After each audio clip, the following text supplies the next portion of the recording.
दोस्तों नमस्कार, ये है मार्गदर्शन फॉर सिविल सर्विसेज। मैं अनुराग चौधरी। दोस्तों आज की वीडियो में प्रस्तुत है हिंदी साहित्य के महान स्तंभ, आलोचक और निबंधकार आचार्य रामचंद्र शुक्ल के जीवन परिचय, प्रमुख ग्रंथ, भाषा शैली, आलोचना पद्धति तथा साहित्य में आचार्य रामचंद्र शुक्ल के योगदान से संबंधित महत्वपूर्ण वीडियो, जो हिंदी भाषा और साहित्य के विद्यार्थियों के लिए बेहद महत्वपूर्ण है। तो आइए शुरू करते हैं आज का वीडियो। आचार्य रामचंद्र शुक्ल का जीवन परिचय, ग्रंथ, भाषा शैली, आलोचना पद्धति तथा हिंदी साहित्य को आचार्य रामचंद्र शुक्ल के योगदान पर आधारित ये महत्वपूर्ण वीडियो। दोस्तों, हिंदी साहित्य का इतिहास लिखने की परंपरा या हिंदी साहित्य के इतिहास लेखन की परंपरा में आचार्य रामचंद्र शुक्ल का बहुत ही महत्वपूर्ण योगदान है। हिंदी साहित्यिक आलोचना की लेखन परंपरा में आचार्य रामचंद्र शुक्ल का योगदान बेहद महत्वपूर्ण है और आप जानते हैं कि आचार्य रामचंद्र शुक्ल हिंदी साहित्य इतिहास लेखन परंपरा के न केवल आधार स्तंभ हैं, बल्कि हिंदी आलोचना के वैज्ञानिक पद्धति की शुरुआत भी इन्हीं से मानी जाती है। दोस्तों, आचार्य शुक्ल ने इस क्षेत्र में बहुत ही प्रसिद्ध या गौरव अर्जित किया है। आचार्य शुक्ल ने हिंदी साहित्यिक आलोचना लिखने की परंपरा को जारी रखते हुए हिंदी साहित्य का इतिहास 1929 लिखा, जो मूल रूप से नागरी प्रचारणी सभा द्वारा प्रकाशित हिंदी शब्द सागर की प्रस्तावना के रूप में लिखा गया था। वास्तव में ये कहा जाए कि ये प्रथम व्यवस्थित और वैज्ञानिक इतिहास था, तो ये किसी प्रकार से गलत नहीं होगा। मनोविकृति पर शुक्ल जी का निबंध परिवर्तित ज्ञान की उपज है। उनमें भावनाओं के मनोवैज्ञानिक रूप को स्पष्ट किया गया है और मानव जीवन में उनकी आवश्यकता, मूल्य और महत्व का निर्धारण किया गया है। आप जानते हैं कि व्यक्ति का व्यवहार उसकी भावनाओं से आकार लेता है। इस दृष्टि से शुक्ल जी ने उसके सामाजिक महत्व का सावधानीपूर्वक अन्वेषण किया है और उनके आलोचनात्मक गद्य का हिंदी गद्य पर गहरा प्रभाव पड़ा है। शुक्ल जी का हिंदी साहित्य का इतिहास हिंदी का गौरवपूर्ण ग्रंथ है।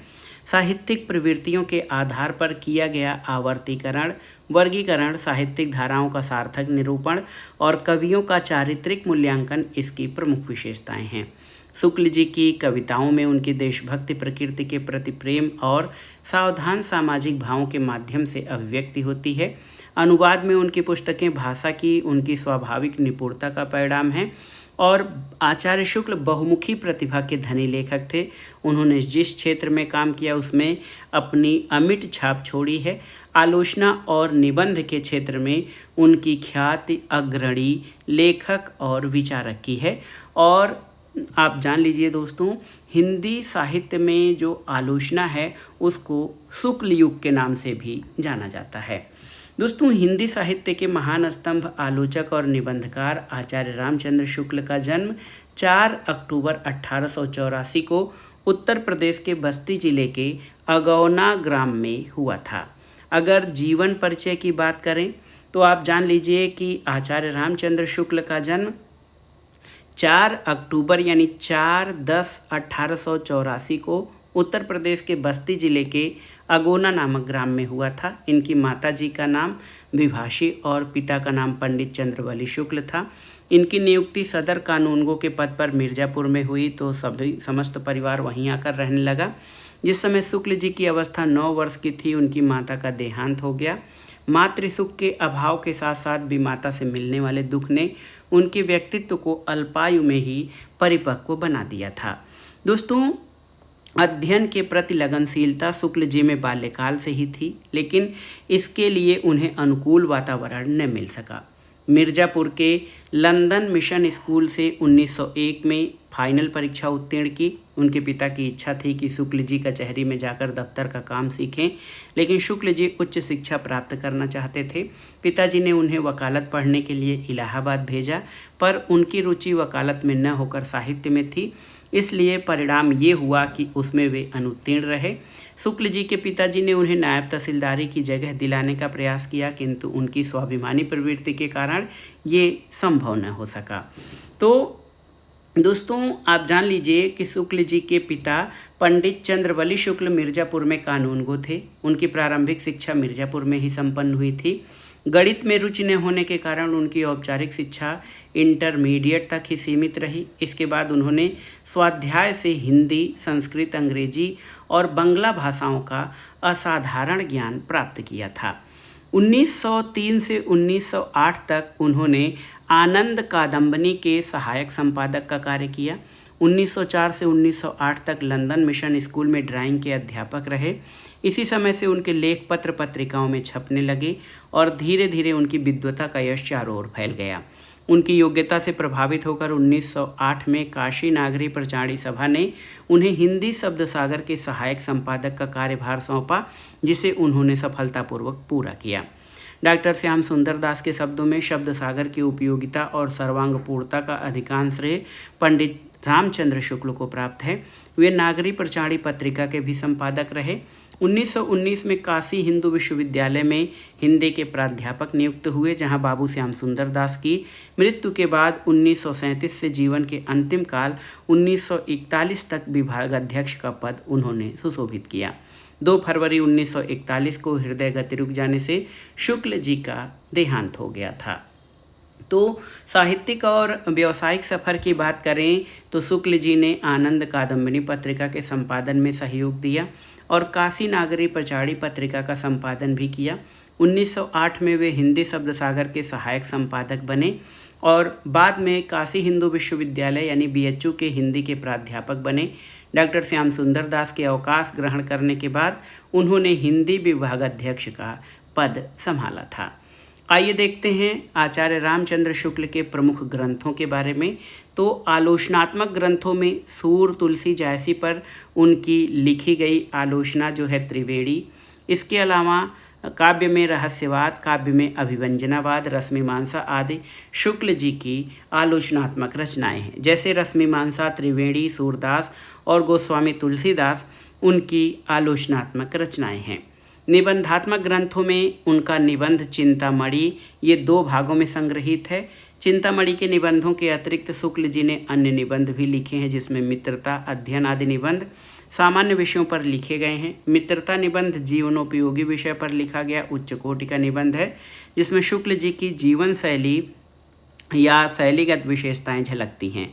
क्रोध निबंध में उन्होंने सामाजिक जीवन में क्रोध का क्या महत्व है, क्रोधी की मानसिकता जैसे संबंधित पहलुओं का विश्लेषण किया है।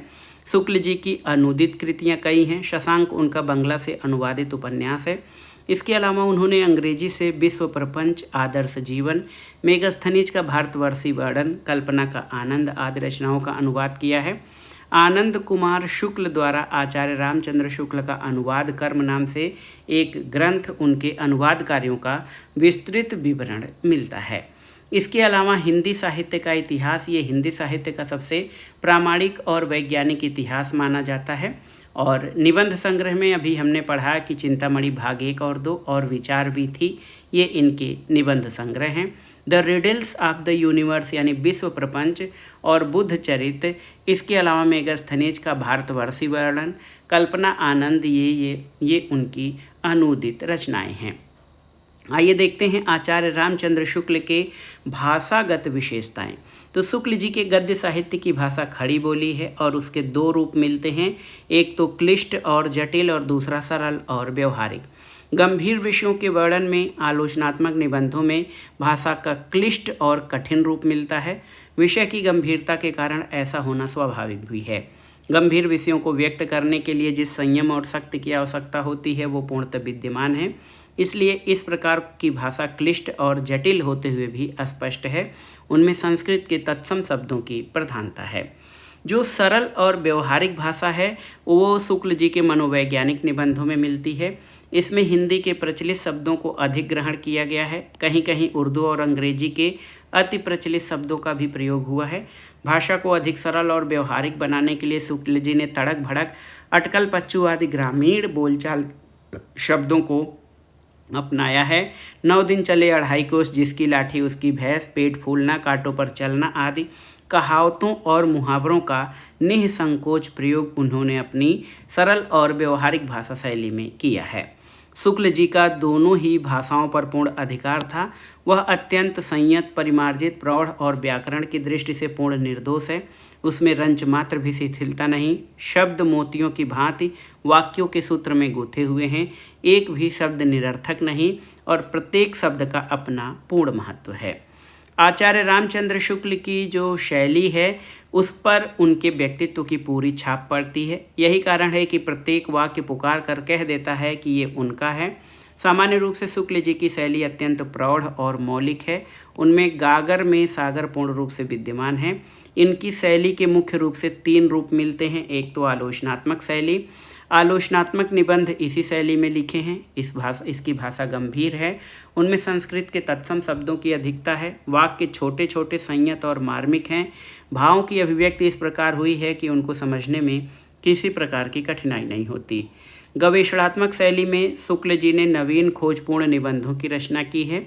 आलोचनात्मक शैली की अपेक्षा ये शैली अधिक गंभीर और दुरूह है। इसमें भाषा क्लिष्ट है, वाक्य बड़े हैं और मुहावरों का अभाव है। इसके अलावा तीसरी प्रकार की भावात्मक शैली है। इनके मनोवैज्ञानिक निबंध भावात्मक शैली में लिखे गए हैं। ये शैली गद्य काव्य जैसा आनंद देती है और इस शैली की भाषा व्यवहारिक है। भावों को आवश्यकता अनुसार छोटे और बड़े दोनों ही प्रकार के वाक्यों को अपनाया गया है।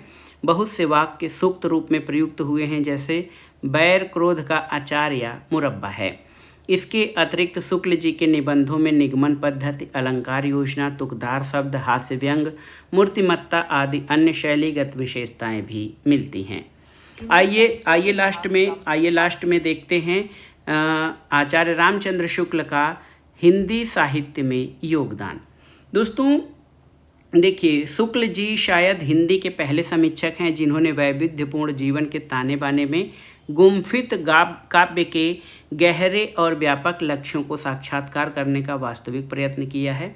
उन्होंने भाव या रस को काव्य की आत्मा माना है, लेकिन उनके विचार से काव्य का अंतिम लक्ष्य आनंद नहीं बल्कि विभिन्न भावों के परिष्कार, प्रसार और सामंजस्य द्वारा लोक मंगल की प्रतिष्ठा है। उनकी दृष्टि से महान काव्य वो है जिसमें जीवन की क्रियाशीलता उजागर हुई है। इसे उन्होंने काव्य में लोकमंगल की साधनावस्था कहा है। शुक्ल जी की समस्त मौलिक विचारणा लोक जीवन के मूर्त आदर्शों से प्रतिबद्ध है।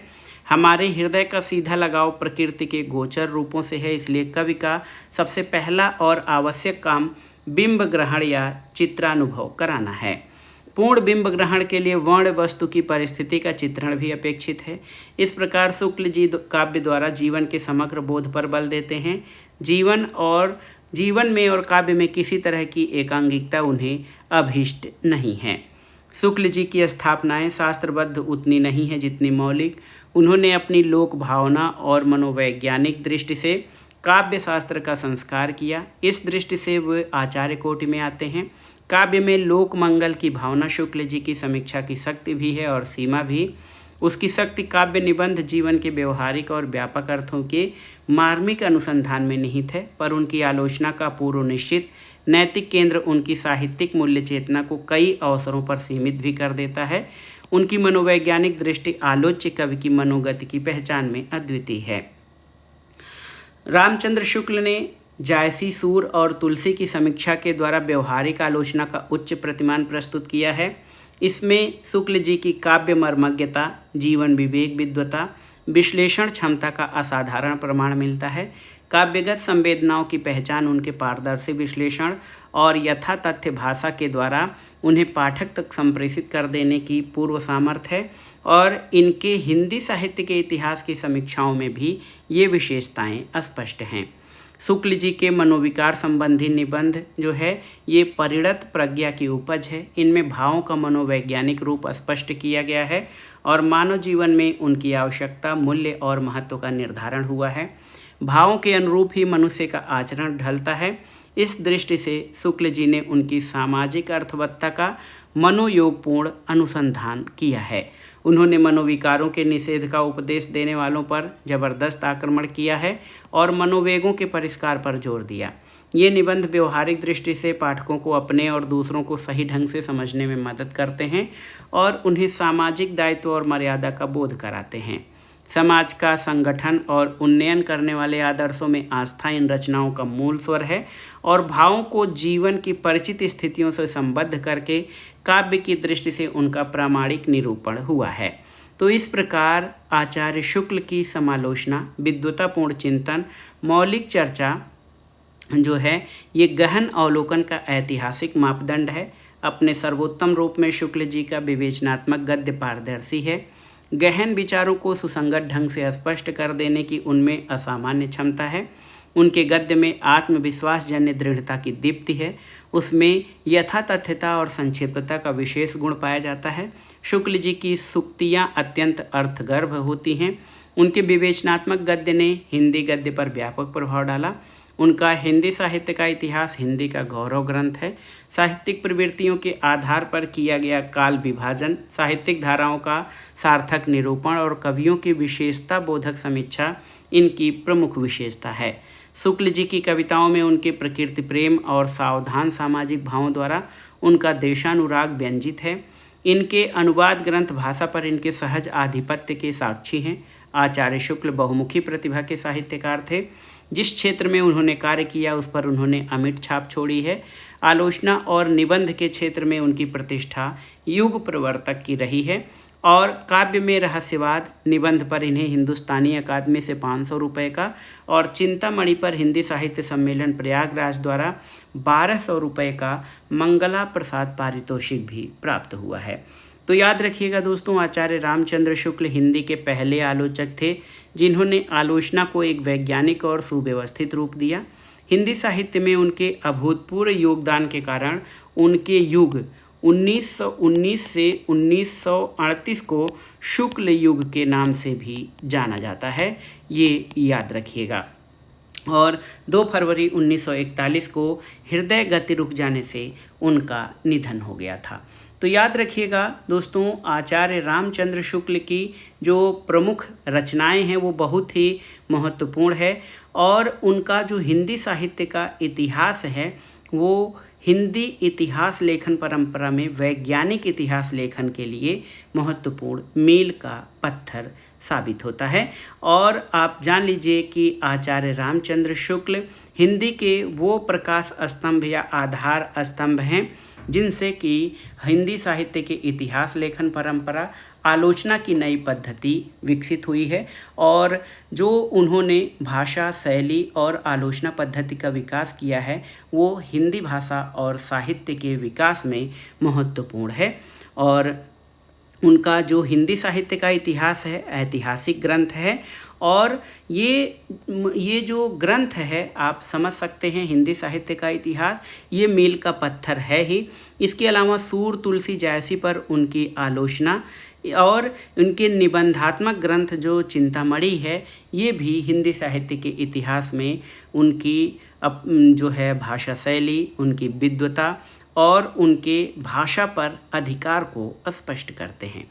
तो दोस्तों ये था आज का वीडियो। इसमें आपने हिंदी साहित्य और हिंदी साहित्य इतिहास लेखन के प्रमुख स्तंभ आचार्य रामचंद्र शुक्ल के जीवन परिचय, उनके प्रमुख ग्रंथ, भाषा शैली, आलोचना पद्धति और हिंदी साहित्य में उनके योगदान के बारे में पढ़ा। ये वीडियो आपके आगामी परीक्षाओं के लिए बहुत ही उपयोगी है, आप इसको अच्छे से तैयार कर लीजिएगा। ये वीडियो आपको कैसा लगा हमें कमेंट बॉक्स में ज़रूर बताइएगा। वीडियो को लाइक करें, शेयर करें और इस चैनल मार्गदर्शन फॉर सिविल सर्विसेज को सब्सक्राइब करें। वीडियो देखने के लिए धन्यवाद। नमस्कार।